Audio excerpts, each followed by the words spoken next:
Hey guys, welcome to the New Slang Podcast. This is episode 9. I'm Thomas Mooney of New Slang, and this week on the podcast we have Grady Spencer joining us. So he's just released this new record called The Line Between, and on this podcast, that's what we talk about. That we talk about a whole lot of influence on the record and some of our favorite songwriters and bands and stuff like that. I know we've, missed a week last week. We promise we'll make that up this coming week with something really special, a bonus episode that we're doing this coming Monday at the Blue Light. It's going to be just Guy Clark songs recorded from various Lubbock musicians. So be looking for that early next week as well. This episode of the This episode of the New Slang Podcast, it's presented by the Blue Light. Tonight is going to be this really cool 3-band lineup of Lubbock guys. It's going to be Dallas Owens, Slow Relics, and Aaron Smith. They're a little bit more on the indie rock side of Lubbock music, but the songwriting is still incredible.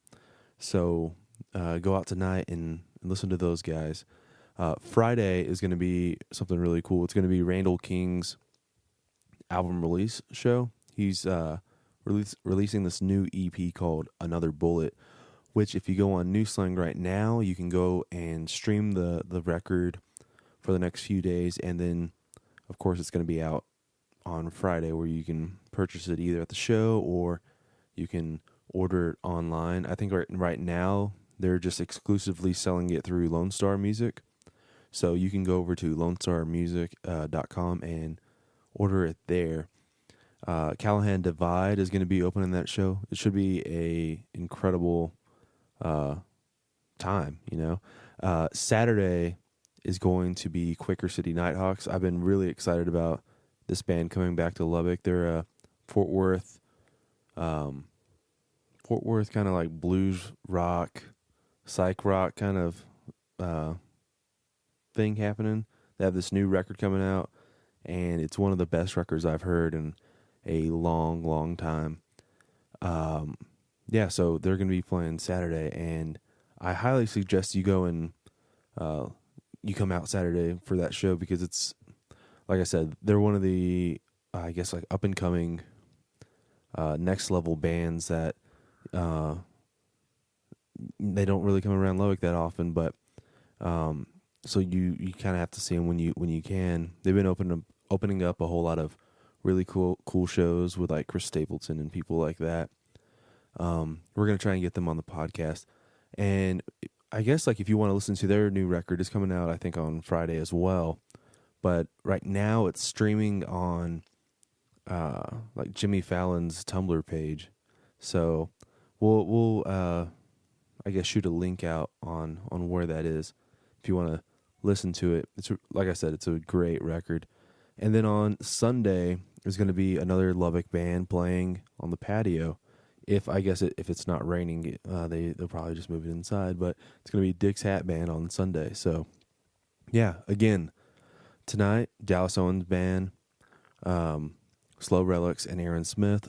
Friday it's going to be Randall King releasing his new album, Another Bullet, with Callahan Divide opening, and then Saturday it's going to be Quaker City Nighthawks. So anyways, we'll go ahead and get on to this really interesting, cool conversation with Grady Spencer right now.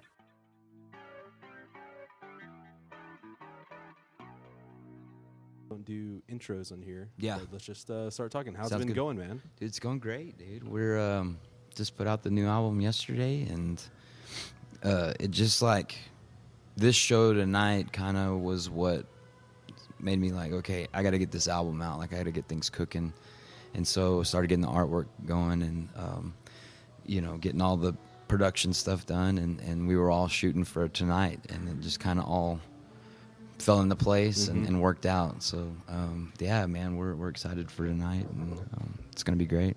Yeah, that's like Flatland Cavalry when they released their record, they kind of just had it like oh, you know, we're gonna release it at the end of the month, and well, we still have a few things to do, and then all of a sudden it just was done. Yeah. And it's just like, man, you guys Yeah. are working your asses off to.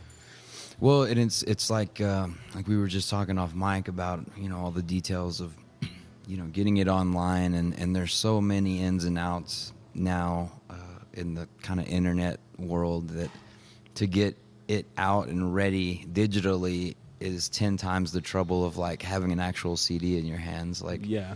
you would think to print, you know, 500 CDs and wrap them in plastic and put barcodes on them would be really hard, but that's actually the most easy part. It's like the iTunes and making sure your digital files sound good and Yeah. all that stuff. It's like, man, it'll drive you crazy. And yeah, it's cool though. I mean, like you guys had a little problem with the.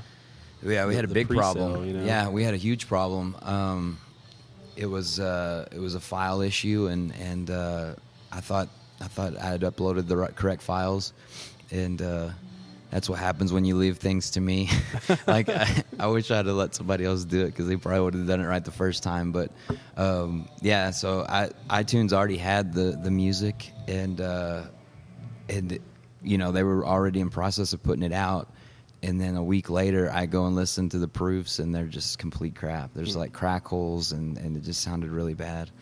And so I panicked for about 2 days, and then we gathered ourselves, and it all worked out. So, but yeah, the pre-sale stuff, it was a little disappointing, but it ended up working out fine. I mean, we got a week's worth, and yeah, it was great. Yeah. Yeah. I guess a couple weeks back, I was talking with Blake.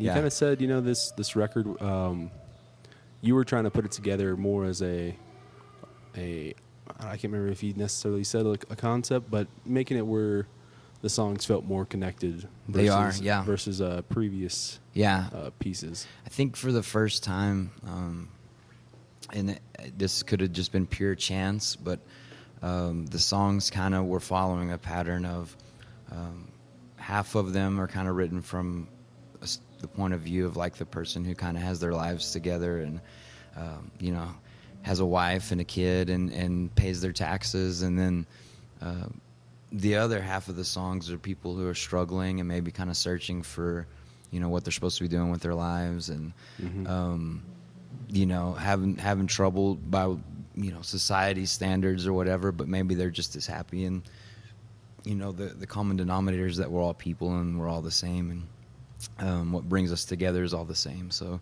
that's kind of where the line between came together, and that's usually really highbrow for me. Like I listen to guys who like I was listening to your and Turnpike's podcast, and Yeah. to listen to those guys who can write on such a literary level is beyond like the way that I write. And hopefully someday, like as I get a little older, my brain kind of slows down a little bit. I can kind of piece things together a little bit better, but hopefully this is step one, and then I can kind of grow as a writer from there. Yeah, So, he mentioned that, and I started trying to listen to that record in that way, like Yeah. trying to not necessarily the line between these lives, but like trying to figure out what that theme was. Sure. And I kind of felt like it. I guess I came to sort of the same conclusion that you just said there, because I Yeah. saw the album art. It was like black and white. yeah, Kind of like some of the songs, they just feel like the person in them is just not necessarily down and out, but you know they're going through some trials of Sure. some sort. Yeah. Even if it is just everyday life. yeah. You know. It's 100%, and this is also the first album where a lot of those songs are not. Most of those songs, the struggling part ones, are not necessarily autobiographical. Like some of them are about actual people, some of them aren't about anyone. They're just kind of in general. And you know, one song I wrote about the homeless community, basically, and same place, and it just came from a guy, you know, saying, "Hey, you know, I'm kind of down and out. I got laid off, and you know, could you help me buy a sandwich?" You know, whether or not he was telling the truth, it made me think, hey, that could happen to any of us. You know, we're one day away from being in the exact same position and like relying on other people Yeah. as well. And And so that was, just saying, hey, we're all the same, living on the same earth and breathing the same air. So something to think about. When you released that little 4-song EP, the first song on there is Goats. Yeah. And I thought that was very much like an 80s Springsteen kind of man tries to I guess level up, and gets kicked back down. That's actually a true story. Yeah. I don't think I would have been able to craft that story in my mind. My wife's great grandfather, maybe it's her grandfather, but I think it's great grandfather. But my father-in-law was telling me the story, and it really happened. I mean, it was his dad, or I think it was grandpa. So his grandpa was a goat farmer, and he was going to use the mohair to buy this really nice land on the river and all this stuff, and these dudes came and like had a gunfight, and they stole it. Yeah. So I was like, wow, I couldn't make that up. So yeah. it's good. It definitely felt real, Yeah. It felt like like I said, kind of like a Springsteen, or like kind of reminded me. And I know this is even based on a traditional song, but that have you heard John Fulbright's "The High Road"? Yeah. Oh, dude. Like kind the of first time I heard that, I cried. Yeah, I did. Like, I was just thinking about that guy getting smashed by the tractor. I was like, I was crying, and I think I actually called my wife and told her.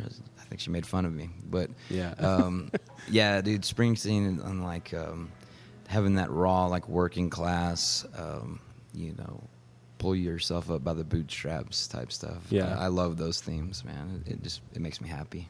yeah. So See, like everyone always kind of says like Nebraska is Springsteen's dark songwriter album opus, right. and it very much is. But like if you listen to The River, Yeah. right before it, like you can see all those hints of, like that song like Stolen Car and like The River. Yeah. Those songs are just as dark as anything on Nebraska. Sure. And, Yeah. Yeah. I don't know. The more time that goes by, I think like The River's probably my favorite of Springsteen's. You're good. It's great. It's great. Yeah, you're good. Yeah. It's actually open. Yeah. It's actually unlocked. So, yeah. Yeah. But we're sitting inside of Tom's at Blue Light right now. So Best place in the world. there may be a little bit of noise here and Ambiance. there, but Yeah, a little sound check not gonna behind us. It's not going to be anything too bad, I guess. Yeah. So you guys just played Midland or Odessa? We did Midland last night. We played Lone Star Bar, and it went great. Yeah. It was only our second time to play Midland, and we had a small contingent of people who knew who we were. With the majority of these oil people who really don't know who, like this weird guy with hipster glasses and mustache and like a flat brim cap. I think they were a little at first put off, but then they were all drunk and two-stepping by the end of the night. So Yeah. it all worked out. I think that I'm from down there, so Yeah. I think it's just a little bit rougher character down there. Oh, it is. Like they're up here. I think like it's primarily farmers, and Right. not saying that's like an easier job, but like it's I think it's a little bit more mellow. It is for people, dude. Yeah. And nothing against Midland. By the end of the night, we were having a blast. But I was telling the guys after sound check, I'm like, man, there's just weird vibes here. Like they're friendly, but there's a hint like I will fight. I will fight you at any moment. And That's like what it is. I never really felt completely at ease last night. There was these two cowboys and they were dancing with their wives drunkenly on the dance floor right in front of us. And then next thing I know, like the wives, I guess, decided they wanted to dance with each other, and so they're like two-stepping. Well, then the two cowboys, like the tough dudes, are like dancing with each other, and it was so bizarre. Yeah. Like I could barely keep the song together. Like it was so strange, and so like I had to bring it up afterwards, right? And I just lightheartedly made a joke. I was like, not every day, you see two cowboys because they they had beards and rough human beings, like real dudes. Yeah. And so I was just like, man, not every day. Non-podcast listeners. Yeah. And oh yeah, I guarantee you. No. And I was like, not every day you see guys dancing with each other. I was like, that threw me off. And I kind of just giggled, trying to keep it light. And he took his hat off, and he looked at me. He goes, "That's my brother," and he shook my hand, but he like looked at me so deep in my eyes that I was like, "Oh God!" And then the rest of the show, he sat over in the corner with his arms crossed. I'm like, "Dude, I'm gonna get my ass whipped at any moment like this." So next time, I'm gonna know, like, you don't joke around. Yeah. With dudes dance, you just let them dance and like leave them be. Like, it's nothing to joke about because they will whip your ass. And I'm not a big fighter, so I would have been in trouble. But Yeah. it's crazy down there. But it ended up being great, and you know, it's a different people, but I enjoy it. Yeah. I don't know. It's so weird. Just like, you know, how far is Odessa? Just a couple hours away? Yeah, not even 2 hours. Yeah. It's completely I don't know if it's terrain. like, I mean, you could get really sociological and like Yeah. talk about the landscape and, you know, think- the economy, the oil life, but once you hit like Seminole, yeah. or not necessarily Seminole, but between Seminole and Andrews, like just the terrain of land turns Yeah. from Just hardened oil fields yeah, to rock a lot hard of mesquite dirt. And, yeah, dude, it's shit like it's a that, whole yeah. nother world. It's crazy. I'll let Danny Saja tell you this story, Yeah. but like he got a knife pulled out on him like one time in Midland, which is just one of those like, yeah, well that's I can't. Was he like hitting on somebody's lady or something? No, or I think it was like what in was the he parking doing? lot. Oh, okay. Just some dude. Kinda. Yeah. And see, that's the dude too. Danny, like I would go to war with that dude, like the sweetest guy ever. But before I knew him, like there was a bit of an edge to him where I'm like, I couldn't really put a finger on him. I was like, what's up with this guy? Like, Yeah. he's friendly and he's got his country draw, but I felt like at any moment he would snap and beat the hell out of me. But then I actually met him, and like he's like the sweetest guy ever, and Yeah. the best songwriter, and like by far the best voice, and but yeah, that would be in a good showdown, a knife wielding guy and Danny. That would have been a good fight. Well, Danny didn't get stabbed, so yeah. that's the Joke. there's man. the story, I It's guess. that military background. Yeah. And then I'm ready to go. But, okay, so you know you're from around here. Right. I've been waiting for somebody who's around here to ask about this Lubbock stuff right now because you know I think for forever you know Lubbock's been this underrated music scene. Yeah. And all of a sudden now like there's all these pieces about Yeah. Lubbock being actual something and Yeah. a lot of chatter about it. Yep. What are your thoughts? Dude, I think it's definitely more than chatter, man. I think like just the fact that people with Lubbock roots are making the biggest splashes they are, like it's the results are there, you know, and you know, people are really putting up great albums, you know, and like with Flatland's deal, you know, going to number 3 or whatever, like it doesn't get any more like obvious than that. Yeah. That's a Lubbock band on a world scene, basically. You know, Yeah. that's every country album in the world, and they were number 3. So I think in general, you know, not to talk shit on Austin or anything, but everybody I talk to, I mean, they've been petering out for a while when it comes to like authentic art being created, and you know, really being a hub in Texas of like that's the spot, and I think Lubbock's really making a run at it, and I think between Lubbock and Fort Worth, both, man, I think there's a lot of people between those two towns that are really starting to give like Austin and Dallas a run for their money. Yeah. And I love it, man. Like anytime that you feel the big machine kind of starting to like there's water in the gas or something, you know. Yeah. You can tell like it's not running smooth, but in a really good way, type of way, because people can't deny that there's people out of Lubbock that are heavy hitters, you know, and it's a great time for this place. You know? Yeah. I think you know the thing about Austin, it's like that line in that song by Will. They're turning Austin into L.A. Yeah. You know, like everything's just becoming a little bit more expensive. Yeah. And it's driving artists out because Yeah. you know artists don't make. Nashville everyone's- too, man. Yeah. From what I can tell, I mean, everybody's talking about Nashville of like they're trying to make that like LA too, and You know, I don't know what it says about our society, but it's true. Like, Yeah. when the money rolls in, it's nice. Like, who doesn't love a boutique burrito shop? Yeah. You know, or something like that. You know, Mm-hmm. like, and that's what happens when people realize that money can be made. But the problem is that everybody loves a boutique burrito shop, and then you got yuppies with trust funds, Yeah. you know, driving up rent prices and Yeah. things, and the artist can't exist in that. Mm-hmm. You know, I guess probably about a decade back, there was an article in Texas Music Magazine about Marfa and how, you know, there's all this music happening down there, not like original music, but Yeah. you know, all these different people would go down there and play, and how you know, I think like Marfa overall is a art scene, art galleries, and there's Right. a bunch of stuff down there, and all these, you know, trust fund babies, trust fund gypsies. Yeah. That's what somebody said that. somebody and wrote I was that. like- I was love like, that. oh, That's a good term. But you know, they're all going down there and buying Yeah. up land and just driving property taxes up, and Yeah. the people who, you know, they had this ranch out there or whatever, a house, and they've lived in Marfa for generations. Yeah.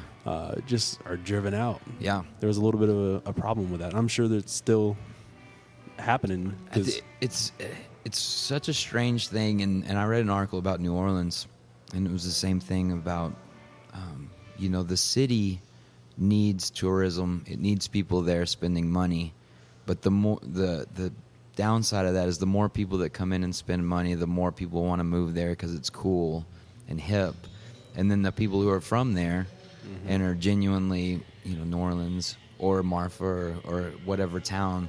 The byproduct is that gentrification just shoves them right out. Yeah. You know, so it's a fine line you walk of like, okay, we need recognition and we need people to come stimulate the economy. Look at us getting real deep talking I know. economics and stuff, but the people the artists, the songwriters, the painters, you know, they're on the other side of that line that once the gentrification happens, like they can't function anymore, you know, and it's sad and but for some people it's good, you know.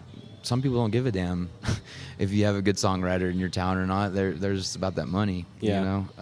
So it's strange, but you know, to come back to Lubbock, Lubbock's growing. You know, I'm driving around. I don't recognize some things anymore because they're building so much. You know, it's very exciting to be from here and to see that it's doing well. But it seems like the art is kind of growing with it, like that. I think you know, I read what you wrote about.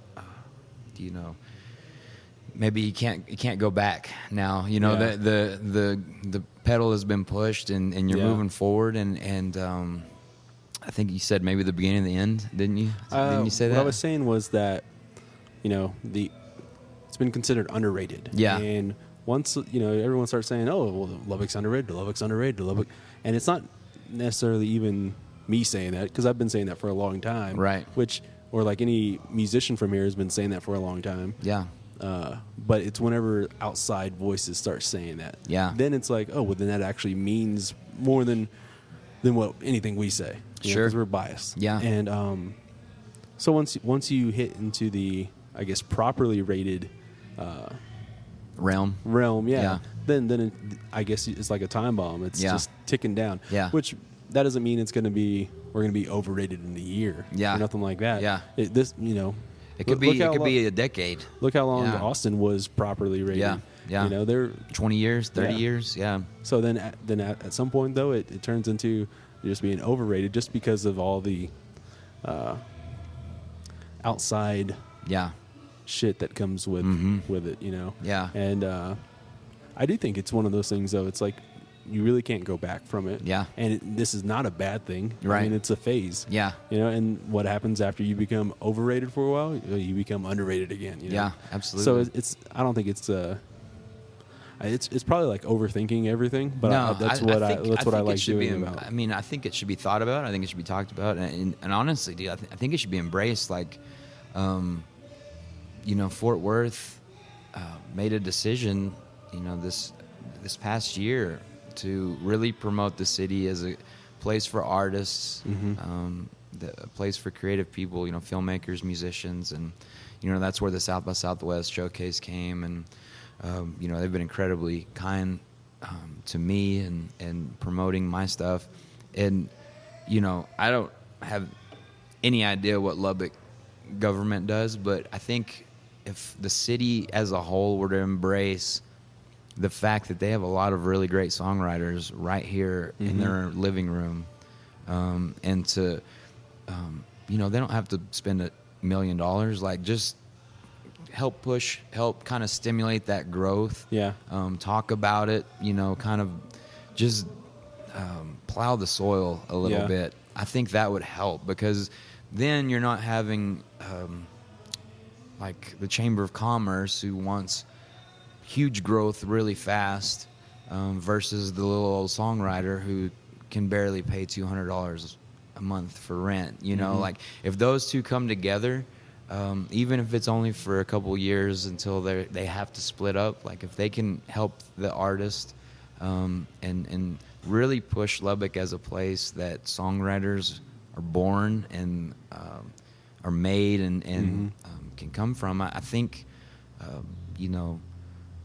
it seems hypocritical because I did leave. I went to Fort Worth, but I feel like if that conversation were to happen, a lot less people would be so anxious to go move to Nashville or go move to a bigger stage.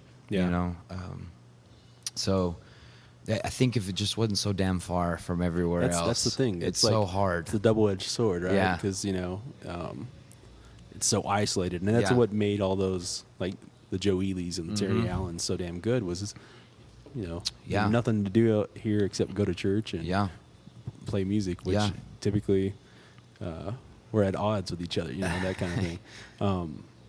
But, yeah, I do think right now Lubbock is slowly, like the city of Lubbock, when I say Lubbock, is slowly starting to turn, get a little bit more with the times. Yeah. Not necessarily be so, hey, did you know Buddy Holly was from here? Buddy Holly's from here. Did you know that? Yeah. Did you see that Buddy Holly was here? Yeah. Because that's just one of those things I'm like, yes, Buddy Holly's here. We need to embrace that. Right. But there's also, like, you don't want to be behind the times. Sure. 40 years from now going, hey, did you know Natalie Maines was here? Yeah. You know Natalie Maines was from here? Yeah. Hey, this is the Natalie Maines statue, like, yeah. You want to do that. You want to do it when she's alive or, like, whoever the case is, and with Natalie, of course, she was inducted into the West Texas Walk of Fame, I guess, just last year. So I think that's, if you think about it, like 10 years ago, they were burning her CDs out there in the street. That's so such a strange thing, man. That was, I didn't really even have the mental capacity to understand, like, why everyone got so angry about that, because I lived here then when that was going on. So, yeah, you're good. Yeah, that's pretty loud there.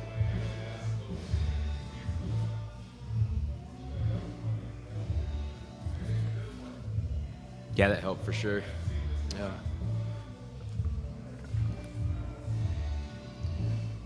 But yeah, it was, I don't know. Like I guess it was more than 10 years ago. It was like 15 maybe, something like that. Yeah. But so strange. And then they come around like, oh, that was actually really great what she was doing. Like, regardless of whether or not you disagreed with what she said in literally 3 seconds in Europe 20 years ago, you can't deny that, like, they made a huge impact on the country music scene. And I don't think also, like, they didn't see the like, okay, they're burning Dixie Chicks records out there, and I guess they didn't really think, like, oh, you know what, that's probably going to offend Lloyd Maines and like Terry Allen and like that entire class of Lubbock musicians. Right. This is going to piss them off because that's their, that's Lloyd's daughter, that's the next wave, and it's just like, come on. It's so weird. Yeah. It was a very like high school type vibe of like, you did this, so I'm gonna do this, but it was all so petty. It seemed like, because now we all look back and like, did they really deserve to be boycotted for 5 years or whatever on the radio? Yeah, they didn't play them on the radio for a long time. Yeah. And then I remember they came out with the album or something, and they were getting Grammy buzz or something, and then all of Yeah. a sudden everybody wanted to like The last record, I guess, like Taking the Long Way. yeah. You know, like that was after the whole comments, and you know that made them like martyrs. Yeah. And yeah. that record, you know, had so many songs that were based off of all the hate. And of course, Yeah. it wasn't just Lubbock; it was Sure. a lot of yeah. people. But you know, that really made their next record. Yeah, it did. Which they did with Rick Rubin, Yeah. which is like one of those like, yeah, Yeah, it's the path of the music career is like it's an ultimate mystery to me of like how things fall, and it's almost laughable of like, why are we even trying? Like it's like it's things are gonna fall the way they're gonna fall, but you know, as a musician, you have to do your due diligence and things Yeah. like that. But I don't know. I think it's kind of like what we talked about on other podcasts with the realizing that there is a middle ground. yeah, You know, like you're not 100%. going to just have to be yeah, Alan Jackson or yeah. you know. Yeah, and I think it's so funny that people have this stigma about even as small as the Texas, you know, red dirt scene, and that they think because they come and watch us at the Blue Light that you know, we're like in a mansion or something, Yeah. or you know, like I'll Bus tell people like, backstage. oh, I got to get back. I got to go to work on Monday, and wait, what do you mean work? I'm like, listen, this is great, but I don't think you understand. Like, this, none of us are really at a level to where like we're, you know, just flying around in helicopters or anything. Like, we have stuff to pay the bills. Yeah. And I texted Will Green the other day, and I hadn't talked to him in a really long time, and I was like, you know, man, dude, you're killing it. Like, you're everywhere. Everyone's talking about you and all this. And he goes, yeah, you know, I'm still living in a trailer though. Yeah. You know, like even Will Green, who, like, the best dude, and like, with Ringling Road, like, exploded in my mind, like the scene. Mm-hmm. Like, he's financially, he's not like carefree. You know Yeah. what I mean? Like, he's not Pat Green status or something. Like, Yeah. And I don't even know what Pat Green's finding. You know, it's a strange thing. It's almost like a stigma of like, you know, we just kind of don't talk about it. But at the end of the day, like, Texas musicians have to keep the lights on too. And Yeah. It's not free.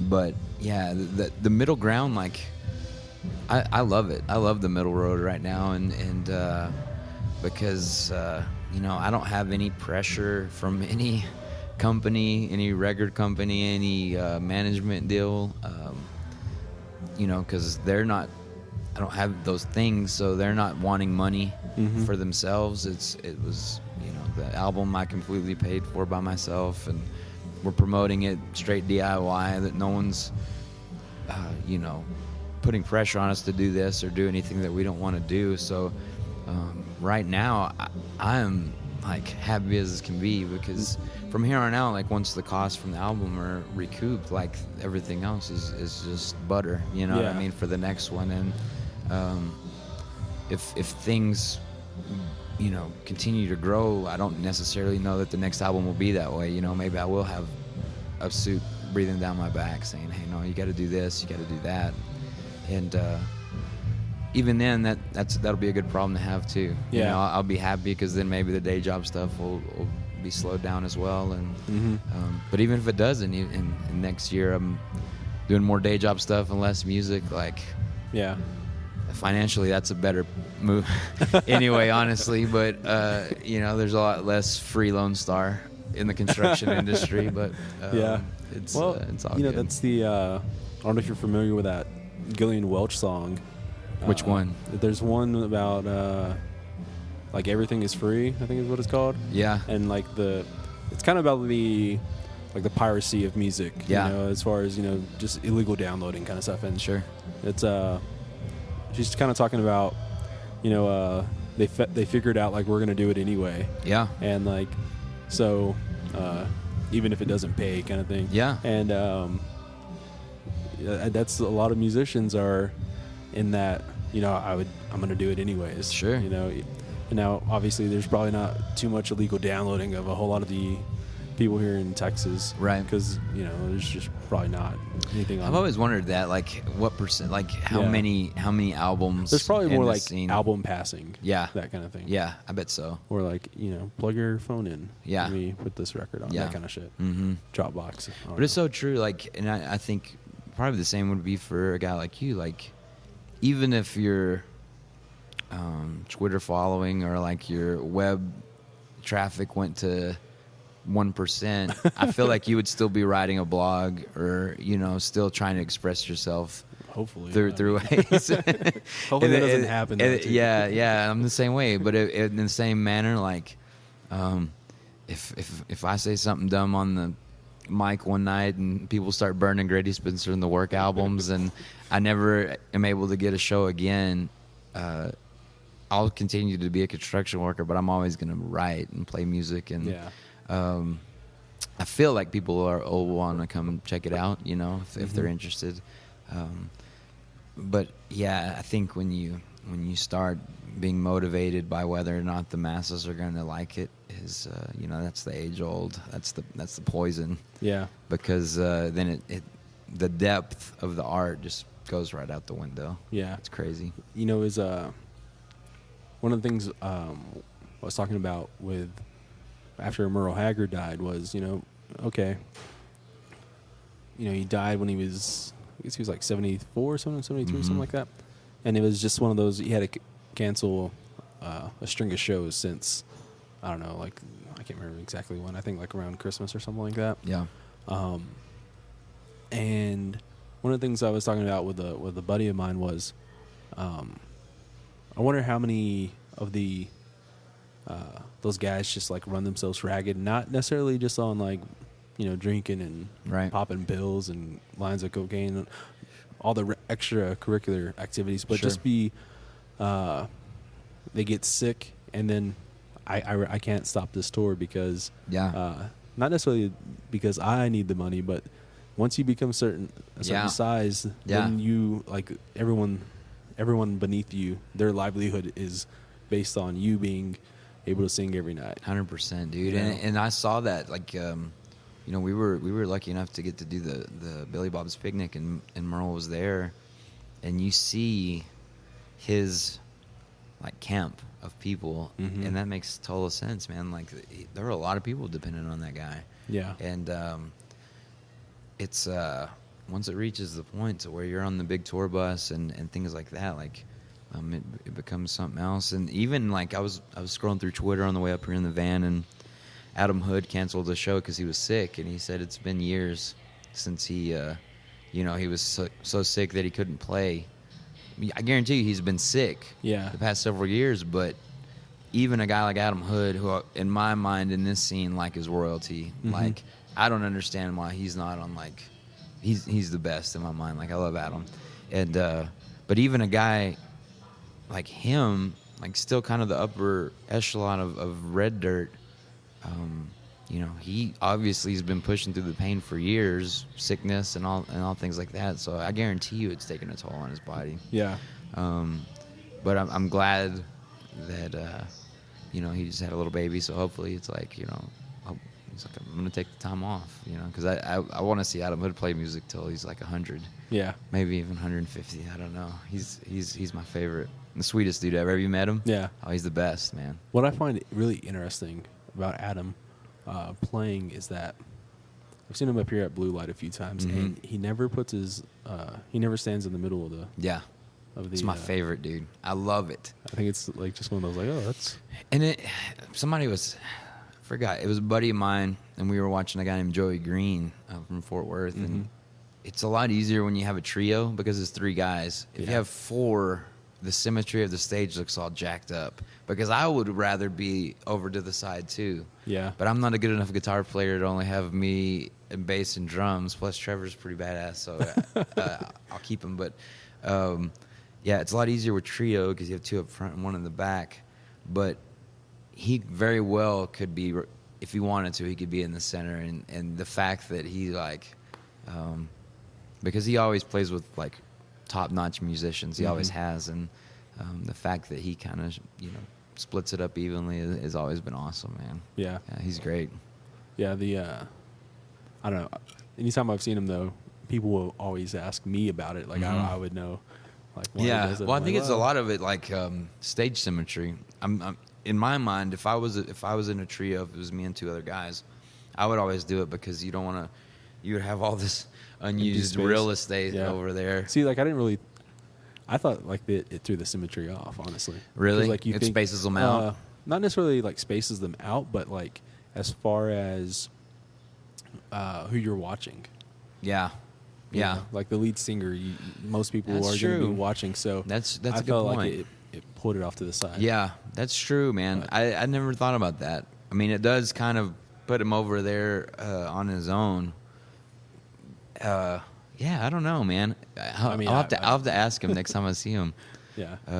Like we're old buddies. He barely knows who I am, but I'm gonna be like, "Hey, remember me?" Now I want to ask you about your stage setup. It's be like the first question, but yeah, I think guys like him, and we opened for Radney Foster a few weeks ago, and to watch those guys.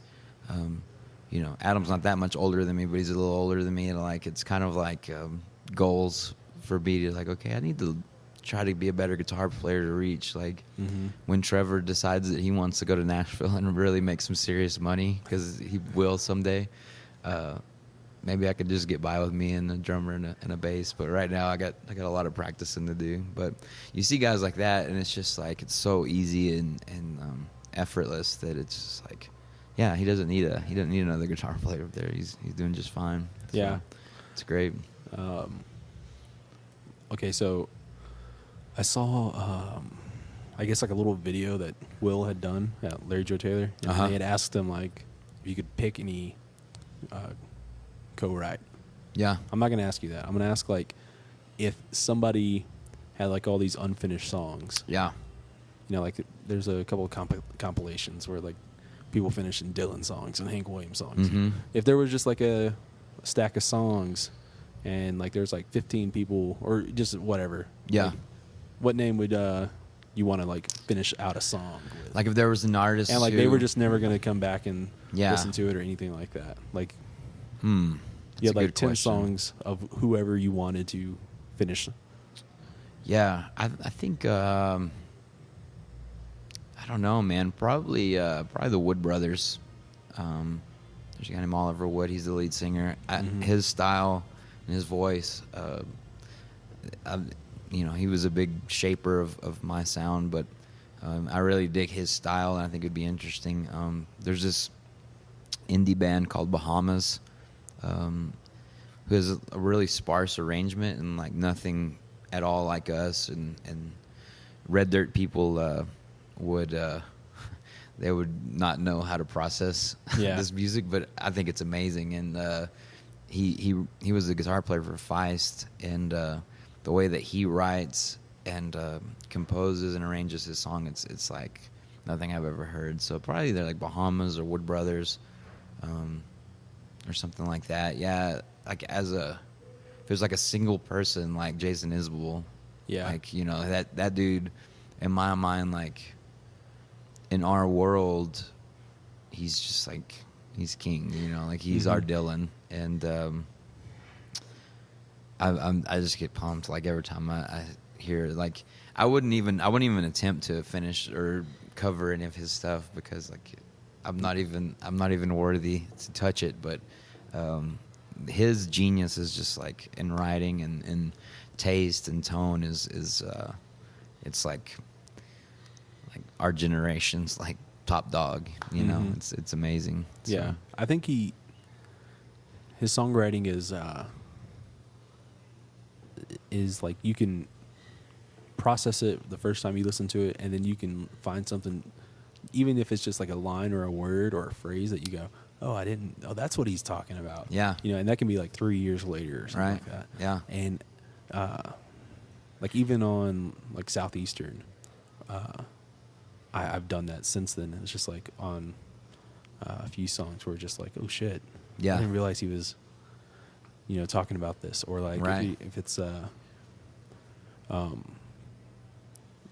he's got this one song on that Dave Cobb compilation record, Southern Family. Yeah. It's called like God is a Working Man. Yeah. And that song right there, I mean, I don't think it's really necessarily connected to Southeastern or anything before, but like it is pretty cool to listen to that and go, oh, like this kind of like just that Southern Pentecostal vibe. Yeah. Oh, yeah. Can make those songs richer. Sure. You know? Yeah. And I don't know. I think it's interesting to see how people's song catalogs stack up once you like put them all together and kind of get the full vibe of an artist. Dude, I would kill to have like 5 questions for that guy. Like when I heard the line, you thought God was an architect, but now you know he's something like a pipe bomb ready to blow. Yeah. I was like, well, phonetically, like the way it flows is like I've never heard it flow together so well. But then also like it was really like I was like, what does he mean? You know, like it's just super interesting to me. Like I don't know if he's an atheist or like maybe he believes in God and he's kind of like a doubting Christian, maybe. Something like that. And so like as a Christian, I'm not of the camp that's like, oh, they're bad, like we can't have anything to do with it. Like I'm all for. I love talking with atheists. I love talking with people who believe in God, who hate God, and because I'm trying to like the album, like we're all the same, and so like I want to love everyone the same, and so like it's really interesting to me the way that Jason Isbell writes about God, and I don't know, man. I don't know where he's coming from, but it's super interesting. Yeah, I think my take on that song is that, or those lines is that that like you think of, a lot of people think like their life is predestined. It's like going to be set up a certain way, and that it's not. It's it's all just happenstance, all by chance of like anything can happen at any moment, and that it's not necessarily even about God, but like just life, like, about life. Yeah, like the universe is just gonna do whatever it wants, and it's just all by chance. And if the universe is God or what, it's that I guess maybe connects it for it's an easier way to. Oh, it's 100% or sure. If that maybe like that. I'm trying to think of a good way to put this. A lot of people think that God is like super into their life as far as like and I'm talking like people praying about what cereal to eat in the morning, or I was gonna say like, oh, please let the Mavericks win, that kind of thing.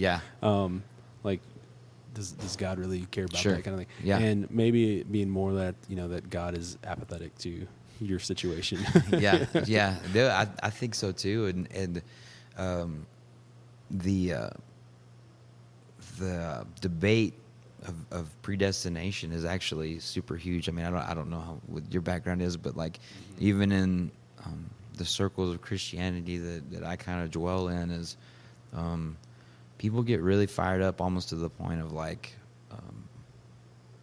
turning their back on God over the simple concept of, okay, well, are we all predestined? Are we chosen? There's scripture that says God chooses, or do we have free will to choose? And I'm not very hard-fisted on it because I frankly like haven't read enough, and I've got my opinions, but they're simply that. But in the same realm, like even if you took it out of the Bible and just like you said in life, like is it all laid out already? The science of our bodies, or I was learning about brain aneurysms the other day about how easy a blood clot can form in your brain. You know what I mean? And then you're dead. And it's literally a time bomb. Our blood veins and vascular system literally is a pipe bomb, and it can blow at any moment. So even if you wanted to take it out of the religious sense and put it into science, like medically speaking, like is it all chance, or like are our bodies already hardwired? Like is the heart going to stop at this time? Or it's so and it's one line of a song, and look at where we're taking it. Yeah. And I guarantee you there's people who have taken it way deeper and way more passionately, probably, on either side. And that's what makes him him. Mm-hmm. I would kill to know exactly what he meant, but I probably will never know. But that's what makes great art, Mm-hmm. and that's what makes me kind of really hungry to write something that would have that kind of depth. you Yeah. know? So Well, that's like even like the. I know he was fielding questions on Twitter the other day, and Yeah. like people somebody asked him, but like the best line on.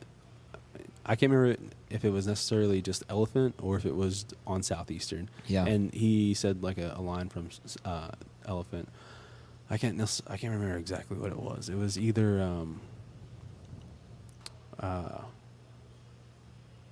the line about like knowing that you're dying alone. yeah, That line. no one dies with dignity or Yeah. something. I think I remember Yeah. that. Yeah, And I said it was either I agreed with him, but I also like threw out another line, and that line was the I'm blanking on this like right now. I think it's he it's something about that no matter what, we're all you don't die with dignity. But I can't Yeah. remember what the words Yeah. are. We're butchering it right now. Yeah, it's really bad. Like what sucks is like that. The only line that's like really popping in my head right now is the line that's bitching about the Weekend crowd. Yeah. And I'm like, that really hasn't like that's a great line, but it's Yeah. like probably like the fifth best line in the Yeah, yeah, dude, and that song, it's a man. great line. The image of that character sweeping up the hair after he's already put his friend to bed Yeah. is like that image that comes to mind is just like heart-wrenching, Yeah. and that's the fact that he would think, okay, this guy's gonna sweep up her hair that fell off while I was carrying her to bed, like that's some heavy Yeah. deep stuff, man. It's crazy. Yeah. I don't know, like that song right there. I think he's talked a little bit about it. It wasn't necessarily about a specific person with him, Right. that kind of thing. But Yeah. it just, I don't care who you are. Like that's one of those Yeah. things. Like everyone knows somebody who is Yeah, either passed away Yeah. due to cancer or has gone through chemo, and yeah, it's dealing just- with it. yeah. It sucks. But that's why Yeah. he's the great American songwriter right He's now. so good, man. And I can't remember who.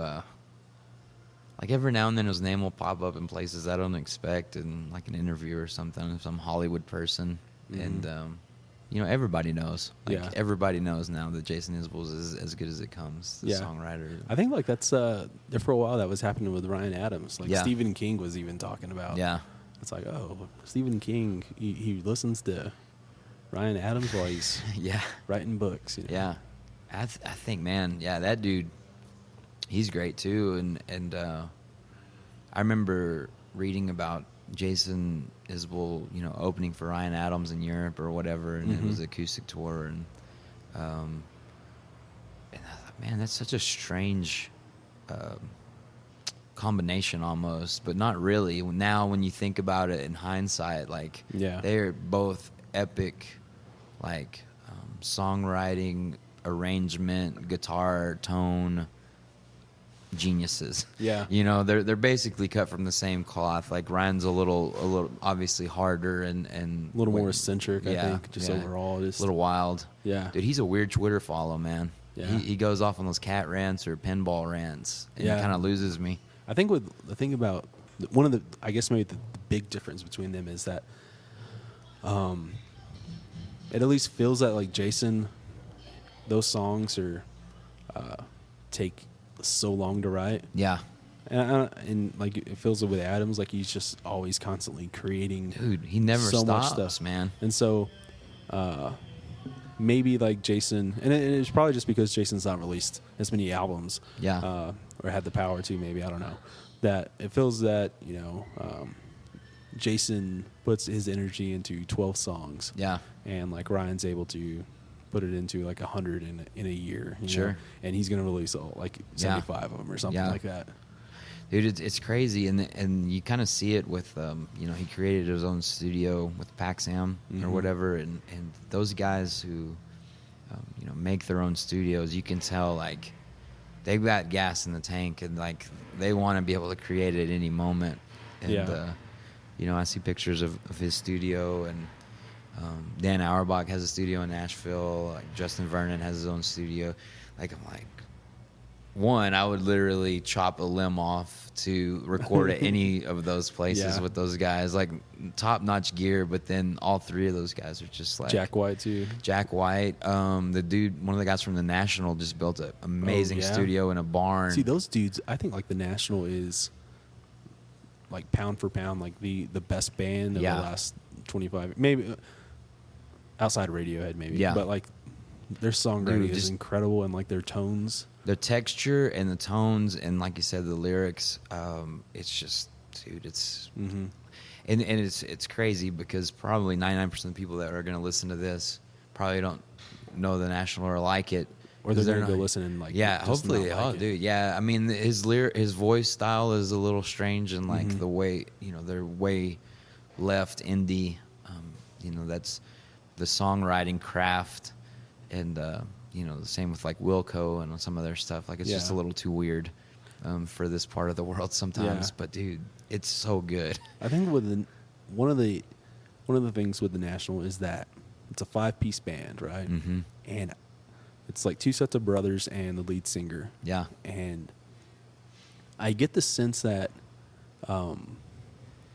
it's not the easiest band to be in, as far as like they're just being not necessarily egos involved, but like they're all so creative. The like making of the record, that it just feels like all 5 of them are trying to have their own voice in it. Yeah. And like there's probably some like heated battles when they're making a record. Yeah, it's like 5-7-foot dudes trying to fit into like a Volkswagen or something. Like they're all monsters. Yeah, and they're like all like there's not one person in that band who's like not talented. Yeah, You know, like the 2 Dessners. Yeah, like those dudes on guitar, just like you can Twins, see like they can.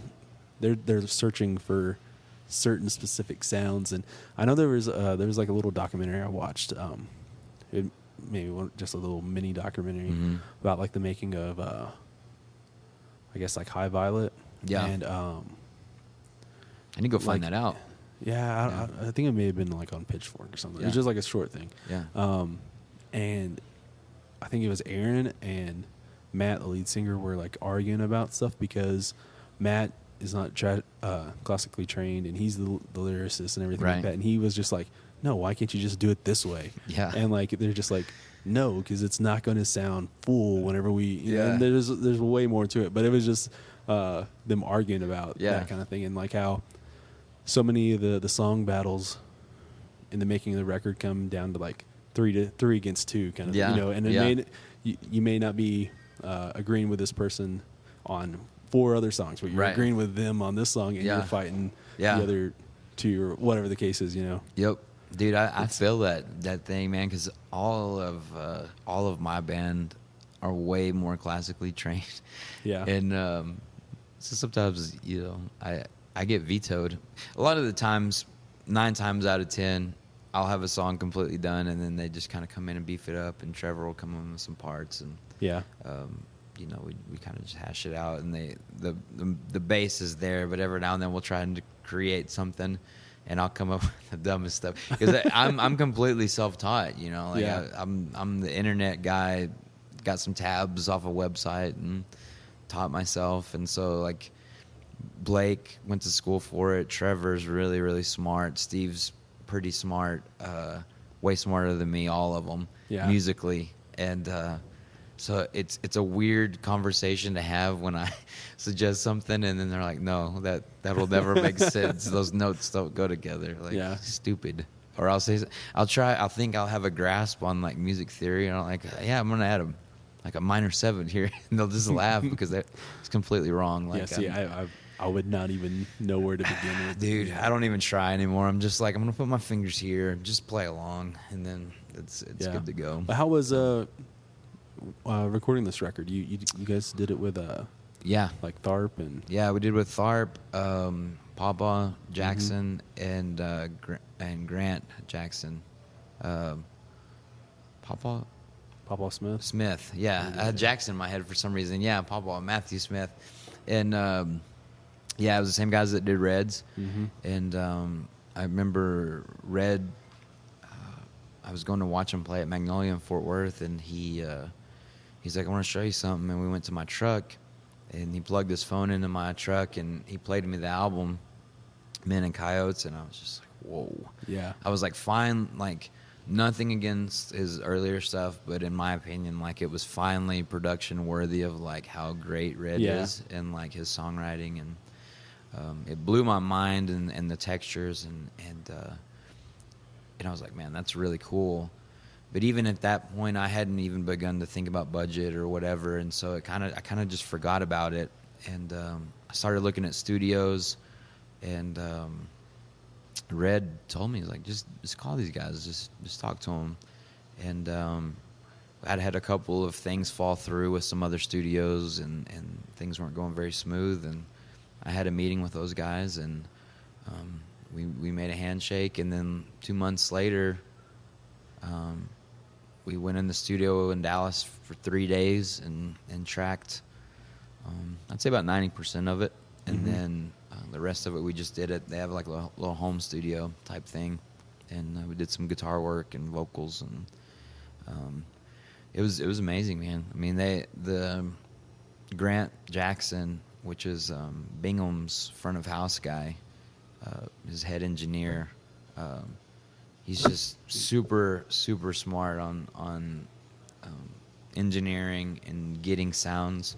And then Papa and Ryan's ear both, like, they just have really good taste, and they like the stuff, they like the sounds that I like, and it was really refreshing to have someone say, well, that was good, or maybe we need to do something else, because up to that point I'd been completely paying for it myself, and basically just self-producing it, because I was just giving a studio, writing them a check, and we go in there for however many hours and do it the way that we want to do it, and then they cash the check, and we put out the album, you know. But this one was much more organic, back and forth, and you know, they made suggestions, and they were always good.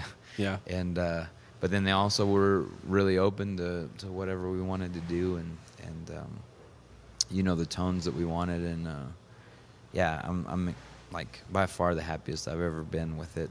Yeah. And yeah, I really like it. I think, like, you know, when you, I don't know if you had posted on Facebook or something like that, like that you were going to be doing it over there, or if you had mentioned it, and I just thought, man, like that's going to be a great match, because obviously, like, Red's record just sounds so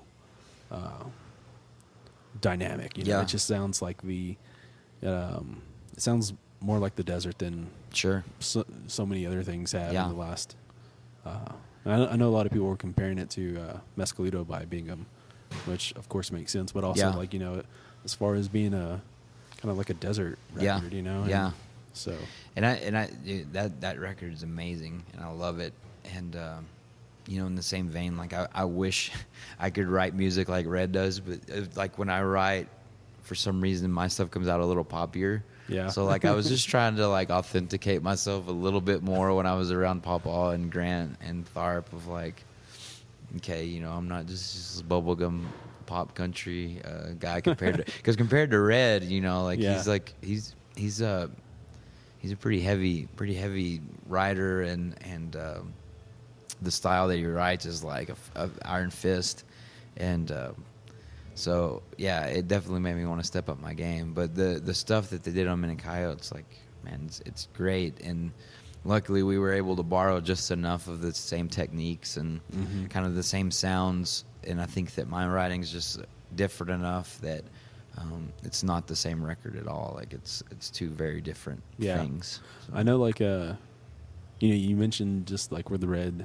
and the Vitals, that EP. It's a great EP, but I hadn't listened to it in forever. And I put it on, and it's like, man, Red's voice has like changed so much since this was recorded. And that was only like 2012. Yeah, it wasn't that long ago, man. His voice is just a little bit higher, a little bit more boyish. Yeah, it was, and I'm sure it was just, maybe some production things, but yeah, like he's like just turning this like this manly, like mysterious dude, but he's still like a big teddy bear. Yeah. And yeah, dude, he's the best, and like I'll be rooting for him till I die for Yeah. sure. So I think like his songwriting is it's one of the best here in Lubbock. It's, Yeah. In the last 10 years. Mhm. But I also think that as an artist or as like a voice, he's helped shape the next couple songwriters coming up. Yeah. And even though I know a lot of people I've talked with him go, oh, first time I met, and I'm talking about like even songwriters being like, first time I met Red, I didn't think he liked me. Yeah. It's like, well, he probably didn't, but Yeah. no. But it's it's he's a different dude. you gotta like earn it in Yeah. a way, 100%. earn his ear, Yeah. if you will. Same thing with like Brandon and Yeah. like any of the other guys. Like you can't just go in there and Yeah, and expect. I think if you come in from square one thinking that you're some, hot shit guy, they're gonna show you, one, they're gonna step up there on the stage and show you what hot shit really looks like, so you see, and then two, they're gonna probably make you feel kind of small. Yeah. But yeah, dude, once, like, if you're genuine with those guys, Red, after I did the songwriter night, he was the one, he made a phone call right there that night. The first night he was there, I think it was the second time I ever played, and got us an opening spot like a month later or Yeah. something. And it, like, who knows, if he hadn't made that phone call, I don't know what would have happened. I might not be here right now. Not dead, but I would Yeah. I would probably be home right now. I don't know. Yeah. So I can say personally, like, if it wasn't for Red, I probably wouldn't be where I'm at. Yeah, I think like so much of the, there's been a whole lot of talk about like just the blue light as a like the Monday night songwriter as being a place to hone your craft. Yeah. But and so much of that too is just like connections. Sure. And it's not even you come up here and party every damn Monday, Right. Go get shit faced or something like that. No, it's Yeah. like you come up here and you play and you watch who's playing and actually like watch, Yeah. That's what gets you some respect. It's not coming up here and playing and then leaving. Oh, or yeah. like, coming every couple of months and thinking that, well, shit, why can't I play yeah, blue light? Yeah, Or something. dude. And I'm so glad that Parker and Six and the guys, like, the way that they, I don't want to say guard the gates of the blue light, but like the way that they kind of harvest talent, I guess, is very organic, because you can come on a Monday night and see genuinely good songwriters, but then you can also see like good people. You know Yeah. what I mean? Like the guys who come early, listen to everyone, stay late, listen to everyone. They're not out to get their name out and then leave and Yeah. just throw their middle finger to everybody else, Yeah. And the people that you see now that are getting a shot, they're being grown organically because they can they see it.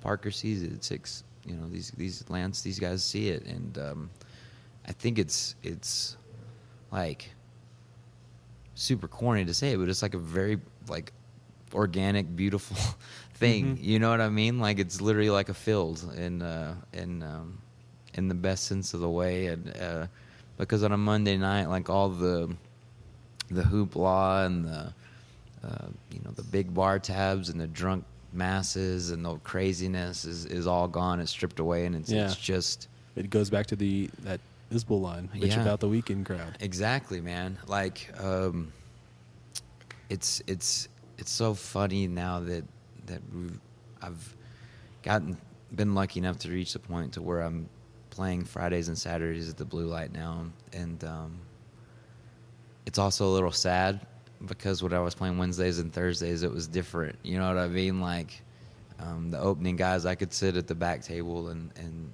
it was not that crowded, and people were listening, and it was a great time, and people are listening, and hopefully they listen tonight with Tom Gillum. He's great, but it's just I probably won't come that early tonight because I can't. People are gonna be shoving apple burns in my face. You know what I mean? I'll be too hammered to sing and stuff, and I'm super thankful because they're gonna buy the gas that gets us home, but part of me kind of misses like what makes Blue Light great that a lot of people don't see on the Monday, Tuesday, Wednesdays of like that's where the real raw like songwriting stuff happens, and the work. Exactly, dude. It's so true, man, and I'm super thankful. Like I think a lot of that shaped the way that I approached music and the way I approached shows and the way I approach songwriters. Like Pedro's selling merch for us tonight. He's a Monday night guy, and he's buying an amp from me tonight. And it's guys like that who are just want to be around the music, and they want to eventually be there. Like it's refreshing, and he doesn't give a damn about money or all the flashy stuff that some songwriters are, the fame. He's truly interested in songwriting and the craft and creating. And I think a lot of those people on Monday nights are, and I think that's why it's such a fertile like I think ground. That's like to tie it all back up about the whole Lubbock underrated thing is that I think what's going to make it Lubbock be properly rated for a long time is just because of the that infrastructure that's on the small level here. I think that's what's gonna, and also just because I was gonna say this earlier is that so many people here in Lubbock also still think that Lubbock's a shithole. And they don't realize that all these great songwriters are coming up here until they're Josh Abbott size and coming back. That's the only time they actually care. And which that's, I'm not saying that is not a knock on Josh Abbott. Sure. I'm going to make sure everyone understands that. Yeah. But like, that's when a lot of people, it takes people to reach that level for them to appreciate. I get it. I get it completely. And it is funny, and the way that, the John Sprats of Lubbock, that dude,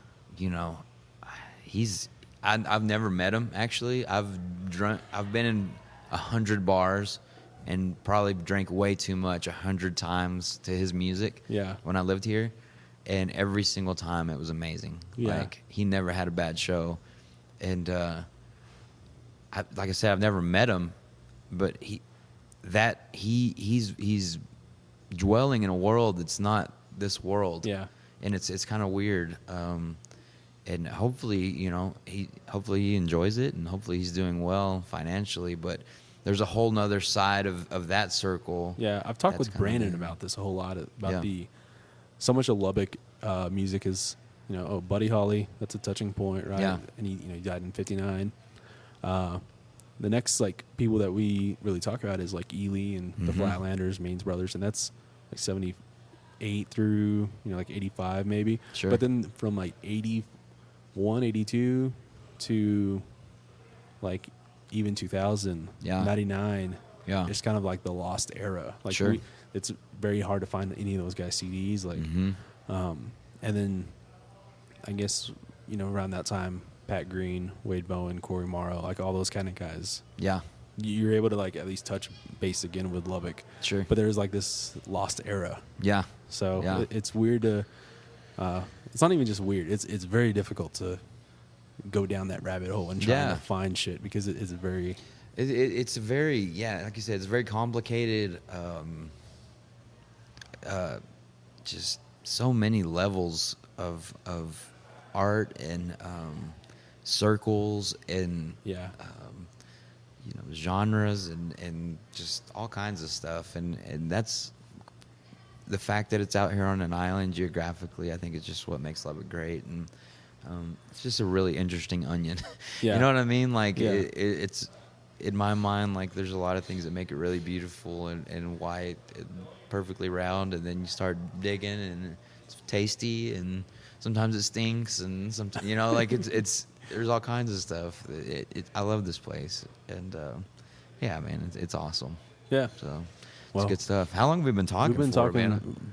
right about an hour now. Yeah. A little over an hour. Yeah. I was gonna say like, Yeah. hey, you ready to stop? Yeah, dude, work? I'm good. I think the drunks are going to be coming in here in Yeah. a minute. I think doors just happened, so So, that's cool, man. Well, yeah. Let's go ahead and stop this. Sounds good, man.